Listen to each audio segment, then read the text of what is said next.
राधे कृष्ण आप सभी को। आज हम सुनेंगे पुरुषोत्तम मास महात्म्य कथा अध्याय 7।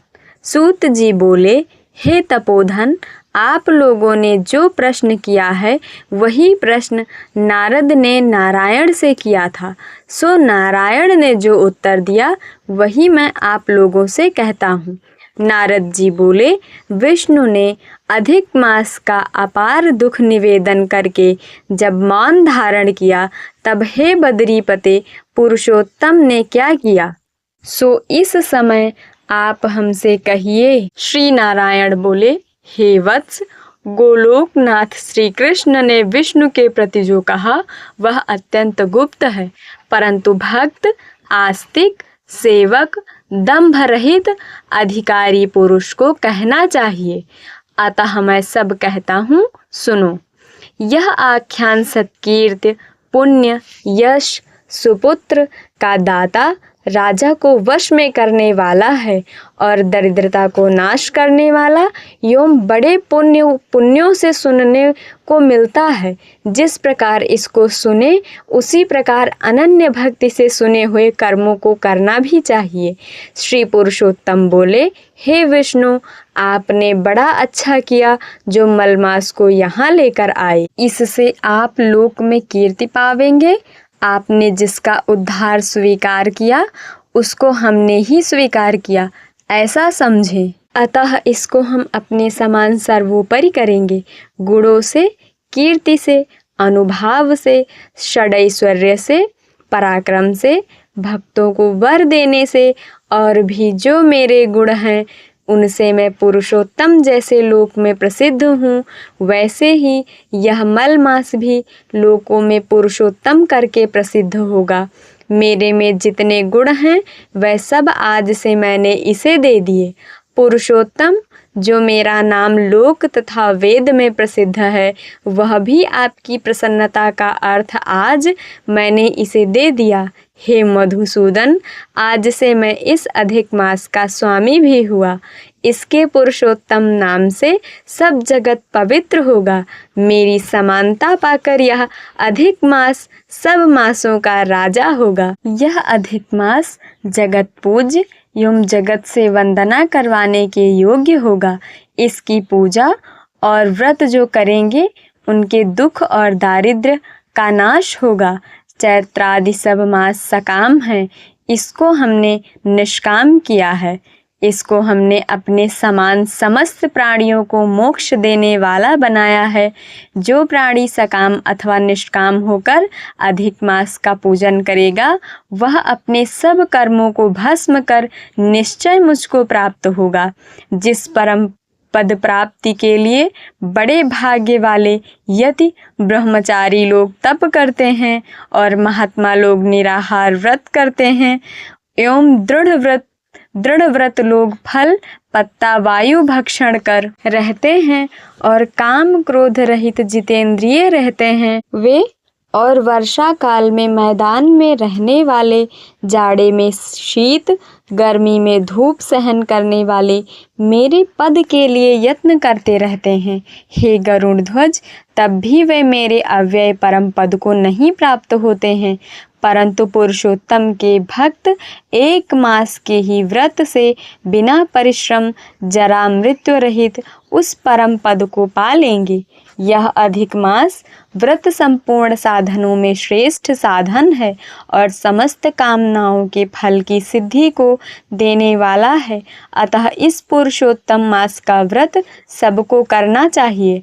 हल से खेत में बोए हुए बीज जैसे करोड़ों गुना बढ़ते हैं, तैसे मेरे पुरुषोत्तम मास में किया हुआ पुण्य करोड़ों गुना अधिक होता है। कोई चतुर्मास्य आदि यज्ञ करने से स्वर्ग में जाते हैं, वह भी भोगों को भोग कर पृथ्वी पर आते हैं, परंतु जो पुरुष आदर से विधि पूर्वक अधिक मास का व्रत करता है वह अपने समस्त कुल का उद्धार कर मेरे में मिल जाता है।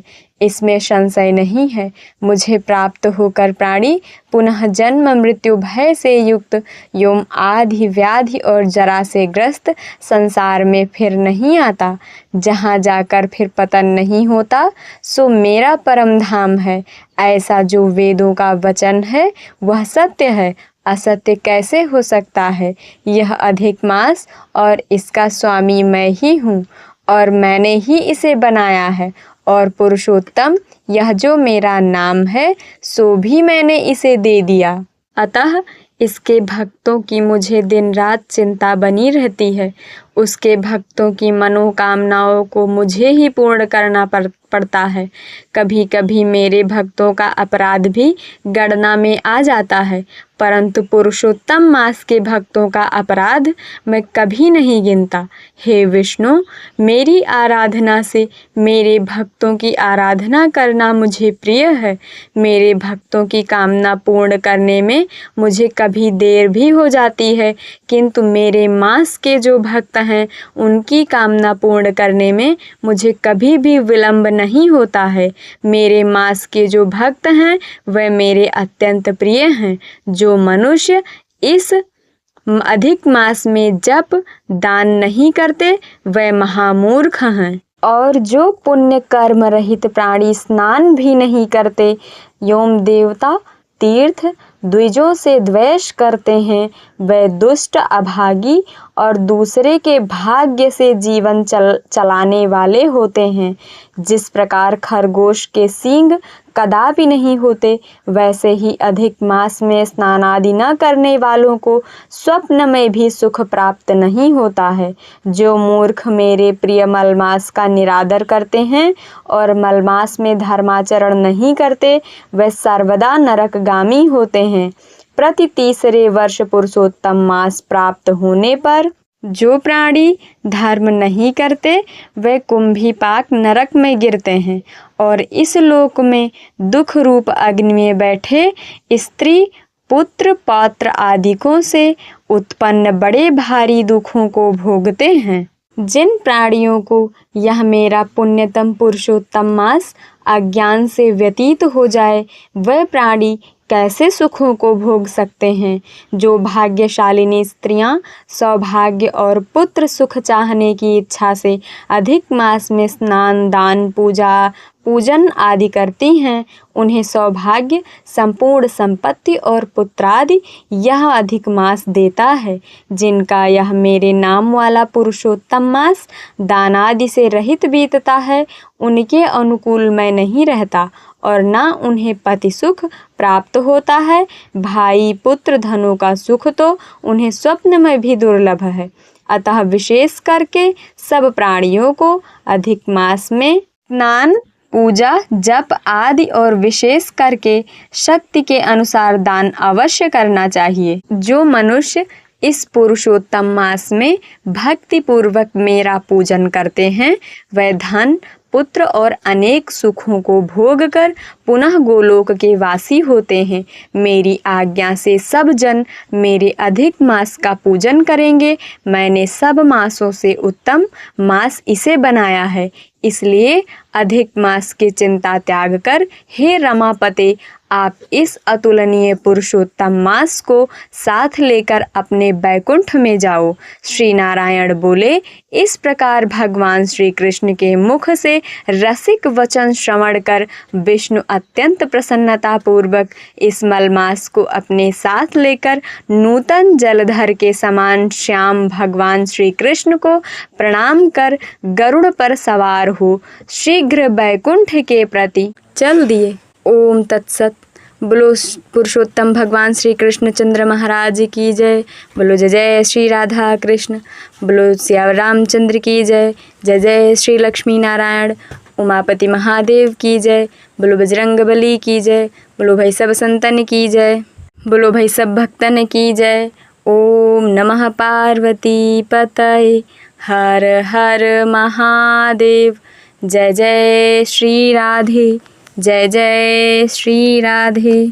आज की कथा पूर्ण हुई। अब मिलते हैं अगले अध्याय में। अधिक मास का समय चल रहा है और ज्येष्ठ का महीना है, इस मंथ में भगवान को जल से संबंधित चीज़ें अर्पित की जाती हैं। तरल पदार्थ, तरल भोज्य पदार्थ भगवान के सामने उर्ली भरी जाती है। भगवान को नौका विहार कराया जाता है और नौका विहार कराने के लिए हमें पूल की आवश्यकता होती है। तो हमने एक वाटर पूल जो है वो स्नैप का इसमें जो डिस्क्रिप्शन है इसमें पिन कर दिया है, कमेंट बॉक्स में भी पिन कर देंगे, वहाँ से आप इसका लिंक लेकर के बाय कर सकते हैं। आप अवश्य पूल बाय करिए, उसमें भगवान को नौका विहार कराइए, सुख प्रदान कराइए श्री बाल गोपाल जी को। राधे कृष्ण। मिलते हैं अगली वीडियो में।